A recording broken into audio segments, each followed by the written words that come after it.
Bonjour à tous, avec l'aide de Dieu nous allons étudier le traité Megillah d'Afrafret Amoud Aleph 28a, il nous reste une ligne de 27b, on avait dit Zalpan Siman, donc un moyen pour se rappeler donc des noms des rabbanim qu'on allait parler, on a dit donc Zain, Lamed, P, etc. Donc c'était pour nous rappeler de ceux qu'on leur a demandé comment ils ont eu une longue vie, et on est au P de Zalpan, donc Rabbi Preida.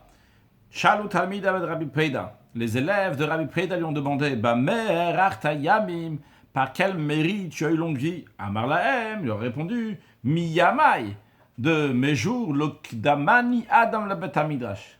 Personne qui m'a précédé à la salle d'études. Ça, c'est un point. Deuxième chose, je n'ai jamais récité le Birkat Hamazon en présence d'un Kohen. Donc, s'il y avait un Kohen, il a honoré le Kohen toujours pour que ce soit lui qui va diriger le Birkat Hamazon. Je n'ai jamais mangé la viande d'un animal dont les parties qui sont destinées au Kohen n'ont pas encore été prélevées. Rashi nous dit matnotea, donc les partie donc qui doit être prélevée doit être donnée au Kohen. De quelle partie s'agit-il? Eh bien, Hazroa, donc la jambe antérieure droite, Valechayim, la mâchoire, Vehakeva et l'estomac. Toujours dans Rashi, Veloberarti, je n'ai pas fait le Birkat Hamazon, donc diriger le Birkat Hamazon Bisouda lors d'un repas, l'Ifne Kohen, s'il y a un Kohen. De Amarmar, car Maître a dit, c'est-à-dire qu'on apprend d'un verset dans la Torah qui dit Vekidashto, tu vas le sanctifier au Kohen. À quoi tu vas le sanctifier? Le Choldavar Shebigdusha, à toute chose qui est sacrée, il faut le sanctifier. Comment ça? Par exemple, l'Ifto Harishon, pour l'appeler en premier à lire dans la Torah, donc pour ouvrir la lecture de la Torah en premier, ou le Varer Rishon, s'il y a plusieurs donc, qui peuvent diriger le Birkat Hamazon, le premier à qui on propose, donc c'est le Kohen. Donc, Rabbi Preida fait très attention à ça. Et la Gemara nous développe de Amar Rabbi Yitzhak, Amar Rabbi Yochanan. Rabbi Yitzhak a dit de Rabbi Yochanan, Asur lechol mebeima shelohum matnotea. Il est interdit de manger de la viande d'un animal dont les parties destinées au Kohen n'ont pas encore été données au Kohen. Et celui qui mange ces parties, qui mange de l'animal, de la viande de l'animal, que les parties n'ont pas été données au Kohen, qui il ou ochel tvalim, c'est comme si il mangeait du tevel. Du tevel, donc c'est des céréales, de la récolte, qui est mélangée donc avec des dîmes qui n'ont pas été données, donc qui sont mélangées entre guillemets à l'intérieur, tant que ça n'a pas été donné au Kohen. Donc d'où l'importance, de la même manière que si tu manges de la récolte, eh bien, qui est quelque chose qui appartient au Kohen, eh bien tu as fait une transgression. De la même manière aussi, d'après Rabbi Yitzhak, si tu as mangé de la viande d'un animal, que les parties destinées au Kohen n'ont pas été données au Kohen. Donc ça, c'est ce que Rabbi Yitzhak dit. Mais la loi n'est pas tranchée comme Rabbi Yitzhak. Mais quand même, Rabbi Preida a pris sur lui donc cette rigueur de ne pas manger de la viande tant que les parties destinées au Kohen ne lui ont pas été données. Et en ce qui concerne le point Veloberati l'Ifne Kohen, il a dit, je n'ai jamais dirigé le Birkat Hamazon s'il y avait un Kohen. La Gemara s'étonne, le même Radema Yutaï, est-ce que cela veut dire que c'est une bonne chose qu'il a fait Rabbi Preida? Vea Rabbi Yochanan, voilà que Rabbi Yochanan a dit, Kol Talmid Chacham Shemevar Lefanav. S'il y a quelqu'un qui est enrôlé en Torah, et à la place que c'est lui qui dirige le Birkat Hamazon, celui qui va faire la bracha, la bénédiction devant lui, c'est celui qui va diriger le Birkat Hamazon, c'est Afilu Kohen Gadol Amaharetz. Même si c'est un grand prêtre, mais il est ignorant, il n'est pas érudit en Torah, eh bien, Ototal Midracham Chayev Mita, cet érudit en Torah est coupable de mort. C'est grave ce qu'il a fait. Shenemar, car il est dit Kol Mesanai Avuma, avec tous ceux qui me haïssent, donc ceux qui haïssent de la Torah, ceux qui me haïssent à moi, donc qui haïssent la Torah, eh bien, aiment la mort. Donc le verset il dit Mesanaï, donc me haïssent à moi la Torah, mais altik Mesanaï, il ne faut pas lire Mesanaï, ceux qui me haïssent, mais elle a Masniaï, ceux qui font en sorte que les gens vont me haïr. Et ici, qu'est-ce qui se passe ici? Ce Talmid Chacham, cette érudit en Torah, s'il laisse même un Kohen Gadol, un grand prêtre, mais il est ignorant, il laisse bénir devant lui, eh bien il fait partie de Masniaï, de ceux qui font qu'on va haïr la Torah. Pourquoi? Comme Rachid l'explique, Masniaï, chez Gomim Blivne Adam, les Sanotos, ça entraîne les êtres humains, donc ils vont le détester. Ils vont détester à lui le Talmid Chacham, l'érudit en Torah, ils vont détester la Torah. Sharo et Talmid Chacham Shafa Lifnei Amaharet, parce que celui qui voit un érudit en Torah qui est rabaissé devant un ignorant, l'ignorant il passe devant lui, eh bien Omer il dit En nachadruar betorah. Il dit, un homme qui étudie la Torah n'a pas de satisfaction de ce qu'il étudie la Torah. Il n'y a pas d'apaisement dans ça. Il n'y a pas quelque chose de bien, pas quelque chose de positif, il n'y a pas aucun respect pour lui. Et donc, ça fait qu'il va détester la Torah. Alors, quelle est la particularité de Rabbi Peida? Il a laissé le Kohen avant lui. C'est pas bien, il y a des fois qu'il ne faut pas laisser le Kohen avant. Gemara répond, qui kamari, ou lorsque Rabbi Peida dit qu'il n'a jamais fait Birkat Hamazon devant un Kohen, on parle des Shavin qui sont égaux. Quand on dit égaux, non pas égaux dans exactement le même niveau, mais que le Kohen est aussi un érudit en Torah, mais moins que Rabbi Peida, et quand même, vu que c'est un érudit en Torah, Rabbi Peida lui donne la place que lui va diriger le Birkat Hamazon. Gemara continue, Shalo Talmidei de Rabbi Nechunya ben Akana. Les élèves de Rabbi Nechunya, ils ont demandé à Rabbi Nechunya ben Akana, donc ils ont demandé à leur maître, par quel mérite tu as eu longue vie? Amarlem leur a répondu, Miya Mailonit Kabati Biklon Chaveri. De mes jours, je n'ai jamais tiré honneur de la honte de mon prochain. On va donner un exemple dans quelques instants. Comme Rashi nous dit l'onit rabati chulu me faresh lave azil, on va l'expliquer dans la suite. Deuxième point, velo altal mitati killa traveri. La malédiction de mon prochain n'est jamais montée avec moi sur mon lit. Et troisième point qu'on va aussi développer, ou vatram bemamoni haïti, j'étais généreux avec mon argent. Le premier point, l'onit kabati biklon traveri, je n'ai jamais tiré d'honneur de la honte de mon prochain. Qui a des ravuna dare marakat, fait la Gemara dit, comme l'histoire. Avec Gravuna, il avait une bêche, il portait une bêche sur son épaule. Ata Rav Chana Bachanilai. Chana Bachanilai, il est arrivé. Vekadar Emine. Il a pris, il a voulu la prendre, il a tenté de la prendre de Ravuna. Mais Ravuna n'a pas laissé Rav Chana Bachanilai la prendre si facilement. Ama, il a dit comme ça. Irigila de Daret Bematir. Si tu as l'habitude de porter une bêche comme ça dans ta vie, donc il n'y a rien de honteux pour toi de prendre cette bêche-là. Déré. Ok, je suis d'accord, prends ma bêche, j'ai pas de souci avec ça. Par contre, veilo, et sinon, si ce n'est pas le cas, tu fais pas ça dans sa ville, c'est quelque chose de honteux pour toi lorsque tu es dans ta ville, tu le fais pas. Mais tu veux le faire pour moi, dans ces cas-là, il y a Kour et Anar, Ravuna dit, moi, je vais m'honorer bezilut adidar par ta honte, l'onichale. C'est pas agréable pour moi, c'est pas à mon goût, ça se fait pas, je ne le ferai pas. Donc c'est une image donc, pour quelqu'un qui s'honore avec la honte de son ami. Rashi, il nous traduit le mot mara, veut dire pourriche. Quelque chose comme ça, belaz en vieux français.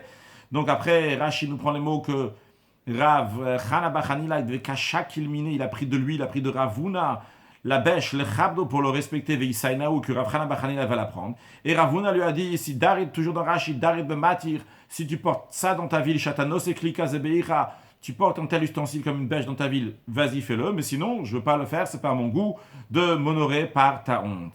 Après, le deuxième point que Rabbi Nechunya ben Akana a dit, c'est que velo alta mitati kila traveri, ce mal à la malédiction de mon prochain n'est jamais monté avec moi sur mon lit, qui a de Marzoutra, la Gemara dit comme cette habitude que Marzoutra avait, qui avait salik les pourriers lorsqu'il montait sur son lit, donc avant d'aller dormir. Amar, il disait, Charele le cholma de tsarat, je pardonne à quiconque qui m'a fait souffrir aujourd'hui. Donc Rabbi Nechunya aussi, donc il pardonnait à tous les gens qu'il avait maudits, donc c'est ça l'explication que la malédiction de son ami n'est pas montée avec lui sur son lit.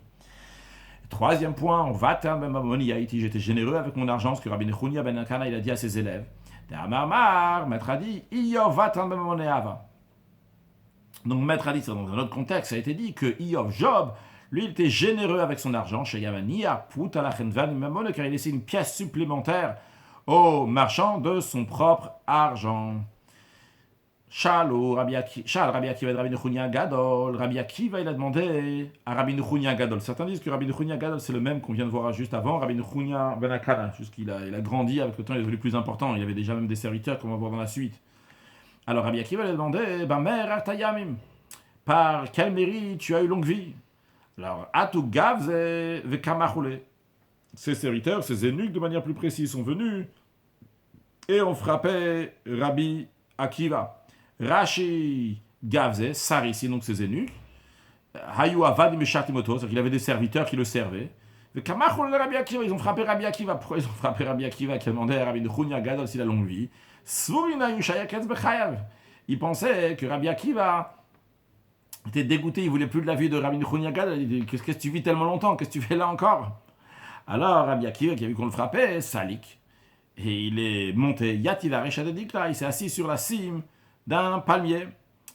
Alors, pour essayer de redescendre en bonne santé, il a demandé une question à Rabbi Nechunya, pour que Rabbi Nechunya voit que Rabbi Akiva, c'est un érudit en Torah, et il vient demander des questions ici pour savoir comment se comporter, non pas juste pour embêter. Donc, Amarle, tout en étant là-haut sur la cime du palmier, Rabbi Akiva a dit à Rabbi Nechunia Gadol, lui a dit, Rabbi, imnemar keves. Dans la Torah, lorsqu'elle parle d'amener un agneau de le sacrifice de Tamid, il y a écrit et a keves ha'echad. Il y a écrit l'un agneau. Le mot un, il est en plus. Alors Rabbi Akiva demande, imnemar keves, si la Torah dit qu'il faut amener un agneau, lama nemar echad. Pourquoi il y a besoin de dire un? On sait que c'est un. Ah, lorsque Rabbi Nechunia Gadol il a entendu la question de Rabbi Akiva, Amar Leo, il a dit à ses serviteurs, Tsou ben Rabbananu, c'est un érudit de Torah, Shavkou, laissez-le tranquille, ne le frappez pas. Amar Le, donc Rabbi Nechunia Gadol a répondu à la question de Rabbi Akiva, il lui a dit, pourquoi il y a écrit Etakeves Echad? En effet, c'est a priori c'est une répétition, s'il y a écrit que c'est un agneau, pourquoi il y a besoin de dire Echad aussi? La raison c'est pour nous dire Echad Yuchat Shebedre, pour dire donc celui qui est unique dans son troupeau. Amarlo, maintenant Rabbi Nechunia lui répond comment il a eu longue vie. Il lui a dit Miyama Loki Balti Matano, de mes jours, je n'ai jamais accepté de cadeau. Velo Amatial Midotai, je n'ai jamais été rigoureux sur mes mesures, sur son caractère, sur les choses que les gens ils lui ont fait. Comme Rashi nous dit Velo Amatial Midotai, d'abord un Rashi avant. Imnemar Kaves, dans la question de Rabbi Akiva, et ta Kaves Echad Taseva, il a écrit l'un agneau, tu vas faire le matin. Donc il lui a dit que c'était Miyuchat Shebedro, pour prendre le meilleur agneau. Et donc pour lui répondre à sa question de Rabbi Akiva, pourquoi il a une longue vie, il lui a dit, entre autres, que Velo Amatial Midota, il ne s'est pas tenu sur ses mesures, c'est-à-dire les Shalem Gmulra, pour punir les Mishetziarani, celui qui m'a fait souffrir. Et troisième point, il lui a dit, Uvat Moniaïti, j'étais généreux avec mon argent. Et la Gemara développe. Loki Balti Matanot, quand il a dit que Rabbi Nechunia qu'il n'a jamais reçu de cadeau, qui a de Rabbi Elazar, comme cette pratique qu'avait Rabbi Elazar, qui a voulu chadre les Matanot Benbenessia, lorsqu'on lui envoyait des cadeaux de la maison du Nassi, du prince, du chef, donc de la descendance de Hillel, de la tribu de Yehuda. Lo Havashak, il n'acceptait pas donc des cadeaux de la maison du Nassi. Kav Mezamnele, de même lorsqu'on l'invitait à un banquet, Lo Havazil n'y allait pas. Amar Leo, il leur disait, Lo Nichal Chude Erke, ça vous plaît pas que je vais vivre? Dit-il, il est écrit, Son et Matanotiri, il y a écrit celui qui déteste les cadeaux, il va vivre. Alors laissez-moi, je veux rester en vivre plus longtemps. La Gemara, elle dit, dans le même esprit que Rabbi Zeira, qui a voulu chadre les Bénécia, lorsqu'il envoyait des cadeaux de la maison du Nassi, Lo avait Shakil, lui aussi, ne prenait pas. Par contre, qui avait Mezam, Asi, lorsqu'on l'invitait au banquet, il allait au banquet. Amar, il disait, pourquoi il y va? A priori, il ne prenait pas de cadeau. La raison, il allait au banquet, il court, il dit, ils sont honorés de ma présence, c'est moi qui leur fais un cadeau en allant là-bas. Après, en ce qui concerne le point que Rabbi Nechunia Gadol il a dit à Rabbi Akiva, Velomat Yalmidot, je n'ai jamais tenu à être rigoureux sur mes mesures. De Amar Rava, Rava il a dit, Kola Mavir Almidotav, tout celui littéralement qui passe sur ses mesures. Ça veut dire donc que quand on lui fait quelque chose, et il passe dessus, il ne va pas maintenant venir à punir l'autre personne. Mavir Menu Kolpshav, le tribunal céleste lui enlève toutes ses fautes. D'où il apprend ça Rava. Shenemar, il dit dans les 13 attributs de miséricorde, que Dieu il est nocé avon vover al pesha. Donc la traduction simple, ça veut dire que Dieu il pardonne la transgression et passe sur la faute. Mais Rava interprète le verset d'une telle manière. Il dit le mi-nocé avon. Le début du verset c'est nocé avon, que Dieu il pardonne la transgression. Mais il dit à qui Dieu pardonne la transgression? À celui qui, la fin du verset, veut over al pesha, le miche over al pesha, celui qui passe sur ses mesures, sur les choses qu'on a fait contre lui. Rabbi est Rabbi Yeshua ben Korah. Rabbi il a demandé à Rabbi Yeshua ben Korah. Rabbi, c'est Rabbi Yehuda Nassi, qui demande à Rabbi Yeshua ben Korah, Bamer Artayam, par quelle méviri tu as eu une longue vie? Amarlo, alors Rabbi Yeshua ben Korah, il dit à Rabbi, Katsta Bechaya, tu es dégoûté de ma vie, tu veux plus que je vive, tu me demandes qu'est-ce que je fais encore ici sur terre? Amarlo, Rabbi a répondu à Rabbi Yeshua ben Korah, Torah, c'est la Torah, Velil Modanitzarich. Comme Rashi dit, Lil Modanitzarich, Oula Yuchaya le Kayem, que peut-être que je vais pouvoir accomplir cette chose-là, donc dis-moi comment faire, peut-être moi aussi je vais pouvoir. Alors, il a dit à Marlo, il a dit, de mes jours, je n'ai jamais regardé le visage d'un mécréant. D'où on sait qu'il ne faut pas regarder le visage d'un mécréant. De Amar Rabbi Yochanan. Rabbi Yochanan, il a dit cet enseignement. Asur le Adam l'Istakel betzelem d'mut Adam Racha. Un homme n'a pas le droit de regarder le visage d'un mécréant. D'où on apprend ça. Shenemar, il a dit. Il y avait Yehoram, c'était le fils, c'était la descendance, c'était le fils de Achav, dans la descendance de Yerovam, qui était un grand idolâtre, donc qui était le roi des 10 tribus du peuple juif. C'était donc, il faisait partie des Malchi Israël, des rois d'Israël. Et il y avait le roi Yehoshaphat, qui était donc le roi des 2 tribus du peuple juif, Yehuda et Binyamin. Et Yehoram, il voulait faire une guerre contre Moab. Pour cela, donc, il a demandé à Yehoshaphat, le roi de Juda, donc des deux tribus de Juda, Binyamin, de s'associer à lui. Ils ont pris aussi le roi d'Édom pour aller faire la guerre contre Moab. Et ils se trouvaient dans une situation dans laquelle il n'y avait pas d'eau. Alors, ils se sont dit quoi faire. Alors, Yehoshaphat, il a dit à Yehoram qu'on peut demander au prophète Elisha. Ils ont dit, on va amener Elisha. Et lorsqu'Elisha est venu, il a dit, Yehoram, tu m'appelles? Toi, tu m'appelles? Où ils sont tous tes dieux? Va dans les dieux de toi et de tes parents, va leur demander à eux, qu'est-ce que tu m'appelles? Mais il lui a dit, pourquoi je suis venu? Loulé pnei Yoshaphat Malach Yehuda. Si ne serait-ce donc le visage de Yoshaphat, le roi de Yehuda. Aninose, que je respecte. S'il n'y avait pas lui, si je t'aurais regardé, je t'aurais vu, je t'aurais même pas parlé si ce serait pas toi, je veux pas te voir. Mais par l'honneur de Yoshaphat, je suis venu te voir. Donc d'où on voit de là qu'on n'a pas le droit de voir un rachat, parce que Elisha ne voulait pas voir, comme Rashi nous dit. Elisha, c'est le prophète Elisha qui dit comme ça à Yehoram. La Gemara s'interroge. La Gemara dit, pas s'interroge, la Gemara dit, Rabbi Lazar, Rabbi Lazar dit encore une chose, quelqu'un qui regarde un rachat, un mécréant, ses yeux s'affaiblissent, ses yeux s'obscurcissent. Comme il est dit, Vaïk Isaac en Yitzhak, que lorsqu'Yitzhak, donc le fils d'Avram, le deuxième des patriarches, a vieilli, va tichena en avmerot, ses yeux s'obscurcirent, il n'arrivait plus à voir. Pourquoi ça lui est arrivé une telle chose? Rabbi Lazar dit, parce que Yitzhak, il regardait donc Esav, son fils, qui était un rachat, qui était un mécréant. La Gemara s'interroge. C'est ça qui entraînait que Yitzhak a perdu sa vue à cause parce qu'il regardait Esav. Rabbi Yitzhak, voilà que Rabbi Yitzhak a enseigné les Olamalti qui la que la malédiction d'une personne ordinaire ne soit jamais légère à tes yeux. Shara Avimelech, qui est le Tzara, quand on voit que Avimelech, le roi de Plishtim, qui avait pris Sarah pour une nuit, il n'avait pas réussi à fauter avec elle miraculeusement, et finalement le lendemain il a dû la renvoyer. Et en la renvoyant, il a maudit Sarah, comme on va voir dans l'instant, Vinit Kayem Bezara, et sa malédiction s'est réalisée dans la descendance de Sarah. Qu'est-ce qu'il a maudit en disant quoi? Shenamar, il a dit, Hine hulach sutenaim, voici pour toi un habit d'honneur, comme ça on traduit, sutenaim. Donc un habit d'honneur, parce que tout le monde va regarder avec ses yeux ce vêtement-là qui est très beau. Ces belles choses-là qu'il a dû donner, les 1000 pièces d'argent qu'il a donné qu'il a donné.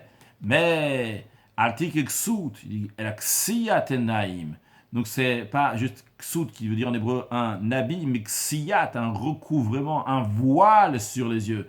Que vu que Sarah avait trompé en se présentant à Avimelech comme la sœur d'Abraham, Avimelech il a maudit en souhaitant que ses yeux aussi soient voilés et obscurcis. La malédiction ne s'est pas accomplie sur Sarah, mais la descendance de Sarah, donc à Yitzhak, le fils de Sarah. Alors qu'est-ce que tu dis que c'est à cause du fait que Yitzhak il a regardé Esav? C'est parce que Yitzhak il a eu la malédiction qu'Avimelech avait donnée à sa mère Sarah. La Gemara répond, Have Agarmade. Les deux ont entraîné ou provoqué sa perte de vue. Rava Amarav dit Mehacha, on peut déduire d'ici qu'il ne faut pas regarder un rachat, parce qu'il y a écrit Se'et Pnei Racha Lotov, il y a écrit tout simplement dans un verset, considérer le visage d'un mécréant n'est pas bon. Donc là on apprend qu'il ne faut pas regarder un rachat. La Gemara a dit Bishat Ptirato, qu'au moment que Rabbi Yoshua ben Koch allait quitter le monde, Amarlo, Rabbi Yehuda Nassi, il a dit à Rabbi Yoshua ben Koch, il a dit Rabbi, maître, Bacheni, mon maître, bénis-moi.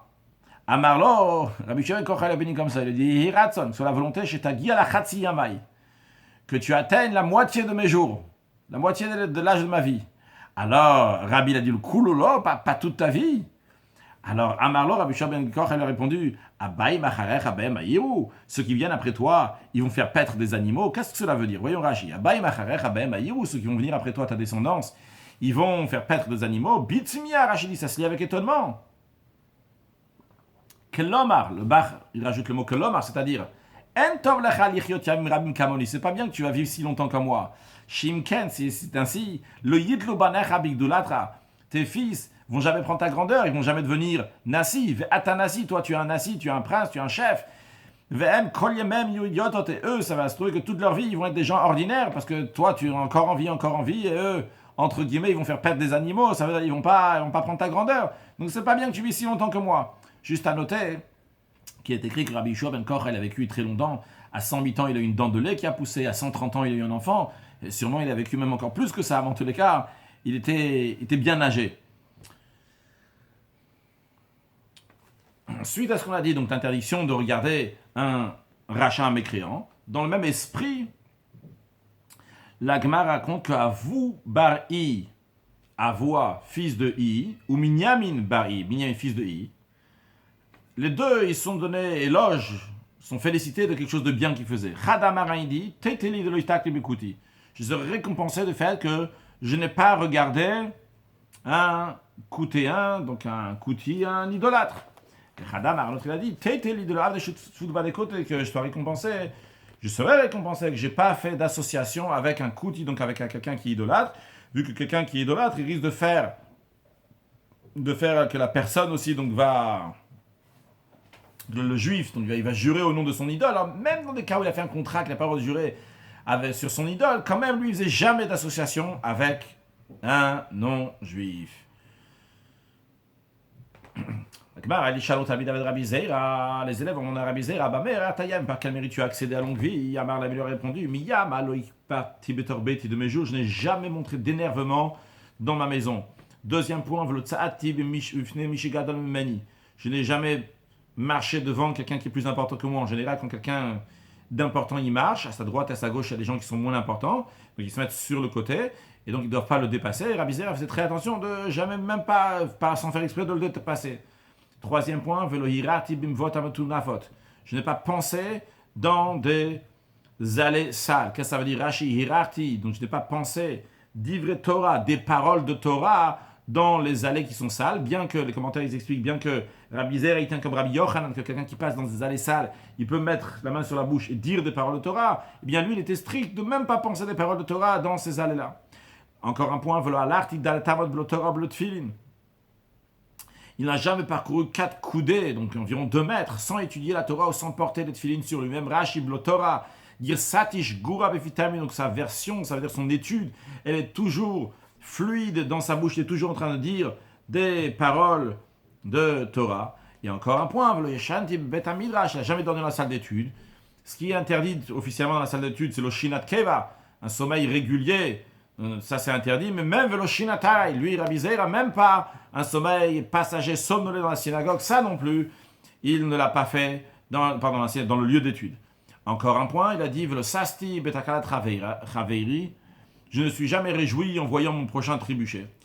Et encore un point, Velokarat il a chaveiri bachachinato, je n'ai jamais appelé mon prochain par son surnom, comme Rashi nous dit, bachachinato imkinu shem la chavero lignai.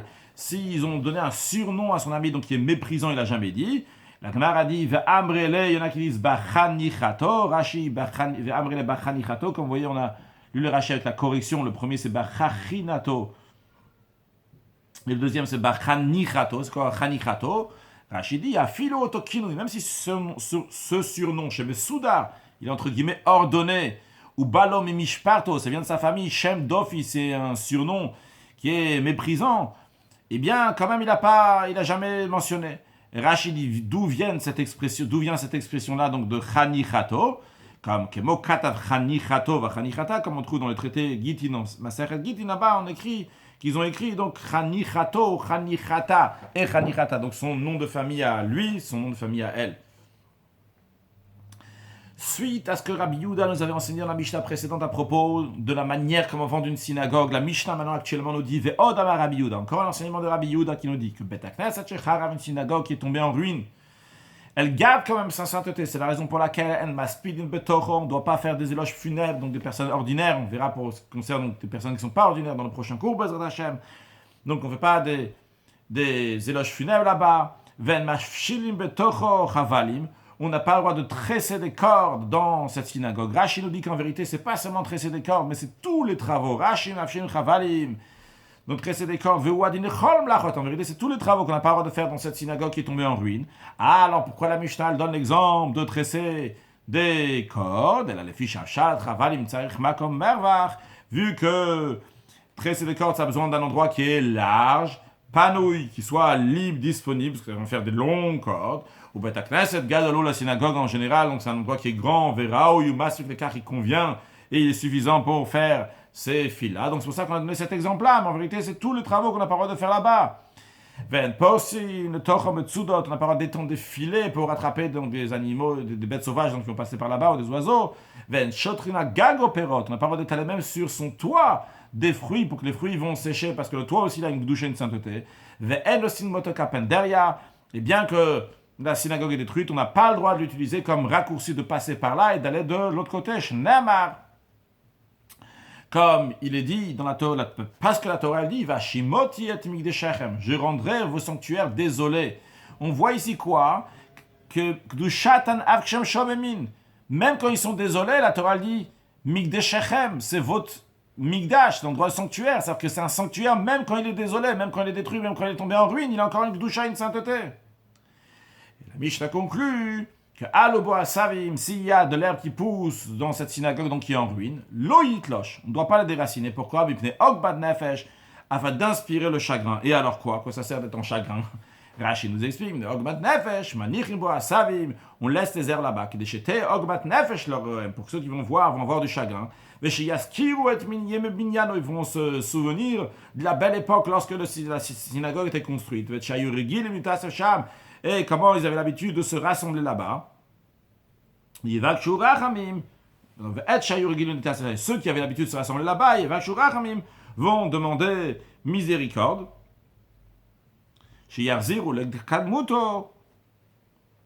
Pour le ramener comme c'était avant. Ah non, pas ce. Il faut dire comme ça.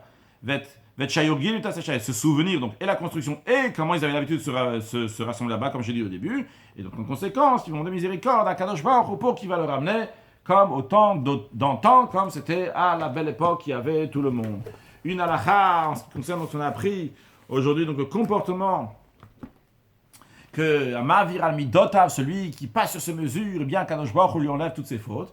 Eh bien il est écrit dans le Shulchan Aruch que des Aveirot qui sont en train de nommer son ami, même le jour de Kippour, il ne va pas le pardonner jusqu'à qu'il va aller apaiser son ami. La personne à qui on demande pardon ne doit pas être dur de pardonner, parce que tout, justement, quand la Ma'avir al Midota va virer la Kopcha, tout celui qui passe sur ses mesures, on lui pardonne toutes ses fautes. Et si lui, il ne pardonne pas, eh bien lui aussi, on ne va pas lui pardonner, parce que le tribunal céleste, il fait mesure pour mesure. Un sujet de Chassidut. L'Admour Azaken, dans Igeret HaTshuva, fin de Perikudal, il ramène entre la Ma'avir Amidota, Mavirim Lo Akol Pshav, tous ceux qui passent sur ces mesures, on lui enlève toutes ses fautes. Et le Chidush, il est, parce que le Ram, déjà, évidemment, il en parle dans Ilchot Deot, Perizayin Al-Chazayin, que quand quelqu'un, donc, on lui a fait du mal, eh bien, il ne va pas se venger, etc. Il dit, parce que toutes ces choses matérielles pour un être humain, pour quelqu'un qui est Chacham, qui est ça, il sait que tout ça, c'est des bêtises.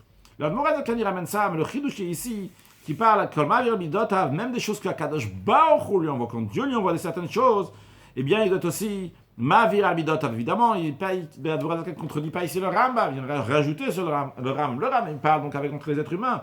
Le Admour Azaken, il parle aussi donc envers Kadosh Baruch Hu. Et on nous dit ici, Ma'avir lo akol pesha. C'est ce qu'on est en train de Rabbi souligne dans le Sikha, qu'il n'y a pas écrit qu'on va lui pardonner une faute, on lui pardonner donc toutes ces fautes de la personne.